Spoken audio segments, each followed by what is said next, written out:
कोठामा आइपुगे साथीहरू। मसँग पैसा पनि छैन। मैले अस्ति पठाउ गरेर कमाएर ल्याएको पैसा, यति पैसा मात्रै चाहिँ बाँकी छ मसँग। कति पैसा चाहिँ 10, 20, 30, 50 रुपियाँ मात्रै रहेछ साथीहरू मसँग त। पैसै छैन मसँग। यो फोटोमा मात्रै रहेछ साथीहरू।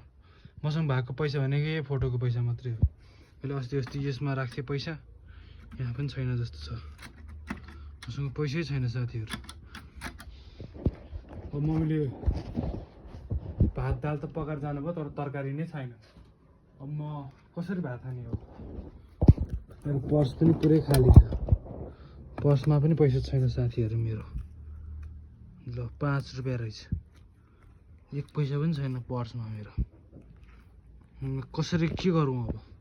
म यो हनुमानजीको पैसा लिएर जान्छु अब। म अब हनुमानजीको पैसा लिएर 50 रुपियाँ लिएर, हनुमानजीको 50 रुपियाँ लिएर म अब भातसँग खाने तरकारी किन्न जान्छु साथीहरू।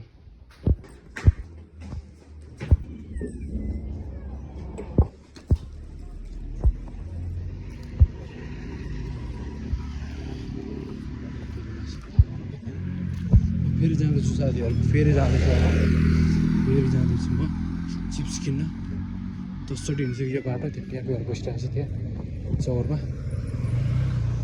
बाटो हिँड्दाखेरि छिट्छिटै हिँड्नुपर्छ। यो बाटो हिँड्दाखेरि म कि त मास्क लाएर टोपी लाएर हिँड्नुपर्छ, कि नभए नचिने यस्तो गरेर हिँड्नुपर्छ। नभए त मलाई देख्छ त्यो आन्टीले, अनि त्यसपछि त्यो आन्टीलाई म देखे पनि नदेखे यस्तै गरेर हिँड्छु यो बाटोबाट हिँड्दाखेरि।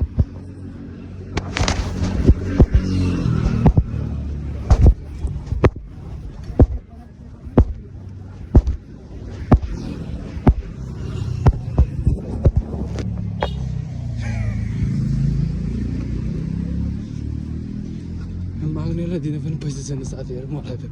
मसँग त म आफैले हात जोड्नु पर्ने भइसक्यो।